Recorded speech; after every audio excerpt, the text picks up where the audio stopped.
मैं बस ये टेस्ट करना चाहती थी कि अगर मैंने उन्हें पूरा मौका दे दिया तो वो लाइन पार करेंगे या नहीं। और जीजाजी लाइन से बस 1 इंच दूर थे, बस 1 इंच। मैंने उनका हाथ पकड़ी रीदा और बोली, जीजाजी आप सच में मुझे चाहते हैं? वो मेरे करीब आए, इतने करीब कि उनकी सांसें मेरे गाल पर लग रही थी। मैंने भी आंखें बंद कर ली।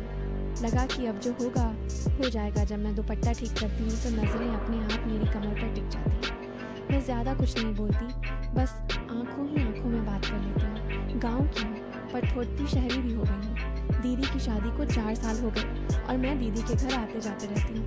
दीदी का नाम सोनू और मेरे जीजा उनका नाम है करण। जीजा जी को देखकर कोई भी कहेगा कि बंदा बर्दा में बर्दा शरीफ है, पर उनकी आंखों में एक अलग सी चमक रहती है जब वो मुझे देखते हैं। मैं भी बनावटी शर्माती हूँ, पर सच कहूँ तो मुझे अच्छा लगता है जब वो मुझे घूरते हैं।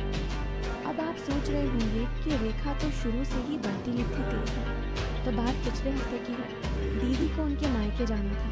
मम्मी की तबीयत थोड़ी खराब थी। घर पर सिर्फ मैं और जीजा जी थे। दीदी ने फ़ोन पर मुझसे कहा, रेखा तू तो वैसे भी आ रही थी ना, बस 2-3 दिन रुक जाना, कर्ण अकेला बोर हो जाएगा। मैंने हंसते हुए कहा, दीदी जीजाजी बोर थोड़े होते हैं, वो तो अपना टाइम पास कर ही लेते हैं। दीदी हंसी, बोली, हाँ तू तो बड़ी भी समझदार है। मैं शाम को उनके घर पहुंची। जीजाजी दरवाज़ा खोलते ही मुझे देखकर ऐसे मुस्कुराए जैसे कोई बरसों बाद मिला हो। बोले, अरे रेखा आ गई, दीदी ने बताया था, आओ आओ अंदर। मैंने अपना बैग नीचे रखा और दुपट्टा सही करते हुए कहा, जीजा जी दीदी कब गई? वो किचन की तरफ जाते हुए बोले, सुबह ही चली गई, चाय बनाऊं? मैंने कहा, हाँ बनाइए ना, मैं भी आपके साथ पी लूँगी। अब जीजा जी चाय बनाने लगे और मैं उनके पीछे पीछे किचन में चली गई। मैंने पूछा, जीजा जी आप अकेले रहते हो तो खाना कैसे बनाते हो? वो हंसे, बोले, अरे बनाना तो पड़ ही रहता है, पर आज तुम हो तो मैं सोच रहा था कुछ अच्छा बनाऊं। मैंने मजाक में कहा, अच्छा जीजा जी क्या बनाएंगे, कुछ स्पेशल? वो मेरी तरफ मुड़ते, आंखों में शरारत भरी, बोले, स्पेशल तो तुम्हारे लिए ही बनेगा, बोलो क्या खाओगे? मैंने होंठ दबाकर हंसते हुए कहा, जो आपकी मर्जी, मैं तो आपकी मेहमान हूँ। चाय बनाते बनाते बातें होने लगी। मैंने देखा जीजाजी बार बार मेरी तरफ देख रहे थे। मैंने जानबूझकर अपना दुपट्टा थोड़ा सा सरका दिया जैसे गर्मी लग रही हो। वो बोले, रेखा तुम तो बढ़ती गर्मी लगती हो हमेशा, दुपट्टा भी ठीक से नहीं रहता। मैंने शर्माते हुए कहा, जीजाजी आप भी ना, मैं तो ऐसे ही हूँ। वो हंसे, बोले, हाँ पता है मुझे, रात का खाना हमने साथ खाया। खाना खाते वक्त मैंने जानबूझकर जीजाजी के हाथ से रोटी ली। उंगलियां थोड़ी छू गई। मैंने एकदम से हाथ पीछे नहीं खींचा, वो भी ऐसे ही देखते रहे। मैंने कहा, जीजाजी आपकी रोटी बहुत अच्छी बनती है। वो बोले, तुम्हारी उंगलियां भी बहुत नरम है रेखा। मैंने आंखें नीची कर ली, पर होठों पर मुस्कान थी। खाना खाकर हम हॉल में बैठे। टीवी पर कोई फिल्म चल रही थी। मैं सोफे पर बैठी थी और जीजाजी मेरे बगल में। बीच में थोड़ी दूरी थी, पर हवा में कुछ अजीब सा था। मैंने कहा, जीजाजी दीदी कब आएंगी? वो बोले, परसों तक। मैंने मजाक में कहा, अच्छा हुआ दीदी चली गई, वरना मुझे तो आप कभी इतना टाइम नहीं देते। वो मेरी तरफ पूरी तरह मुद्द गए। बोले, अरे रेखा तुम्हें लगता है मैं तुम्हें टाइम नहीं देता? तुम बोलो तो मैं पूरा टाइम तुम्हारे साथ ही रहूं। मैंने हंसते हुए कहा, जीजाजी आप भी ना, दीदी को पता चलेगा तो डांटेंगी। वो बोले, दीदी को क्या पता चलेगा, हम तो बस बातें कर रहे हैं। रात के 10 बज गए थे। मैंने कहा, जीजाजी मैं सोने जा रही हूँ। वो बोले, हाँ जाओ, पर कमरे में पंखा ठीक से चल रहा है ना? मैंने कहा, हाँ ठीक है। मैं अपने कमरे में चली गई। बिस्तर पर लेटी तो नींद नहीं आ रही थी। मुझे लगा जैसे जीजाजी भी सोए नहीं हैं। थोड़ी देर बाद मुझे लगा दरवाजे पर कोई है। मैंने धीरे से आवाज़ दी, जीजाजी? वो बोले, हाँ रेखा मैं था, बस देख रहा था तुम सोई या नहीं। मैंने कहा, नहीं सोई, आप अंदर आ जाइए ना। वो अंदर आ गए। कमरे में सिर्फ एक छोटा सा बल्ब जल रहा था। वो मेरे बगल में बिस्तर के किनारे बैठ गए। मैंने पूछा, जीजा जी आपको नींद नहीं आ रही? वो बोले, नहीं, तुम्हारे आने के बाद से नींद ही उतर गई है। मैंने हंसते हुए कहा, अच्छा जीजा जी मैंने क्या कर दिया? वो मेरे करीब आए, बोले, तुम कुछ नहीं करती, बस हो जाती हो। मैंने अपना दुपट्टा साइड किया और लेटते हुए कहा, जीजा जी आप ही ना बहुत शरारती हो गए हो। वो मेरे बालों में उंगलियां फेरने लगे। मैंने आंखें बंद कर ली। फिर अचानक जीजा जी बोले, रेखा एक बात बताऊं? मैंने आंखें खोली, बोली, हाँ बोलिए। वो बोले, मैं तुमसे बहुत प्यार करता हूँ। मैं चौंकी, बोली, जीजा जी ये आप क्या कह रहे हैं? वो बोले, सच कह रहा हूँ, जब से तुम बेटी रेडी हुई हो मैं तुम्हें देखता हूँ, तुम्हारी हर अदा मुझे पागल कर देती है। मैं चुप रही। फिर धीरे से बोली, जीजा जी दीदी को पता चला तो? वो बोले, दीदी को कुछ नहीं पता चलेगा, बस तुम और मैं। मैंने उनका हाथ पकड़ी दिया और बोली, जीजा जी आप सच में मुझे चाहते हैं?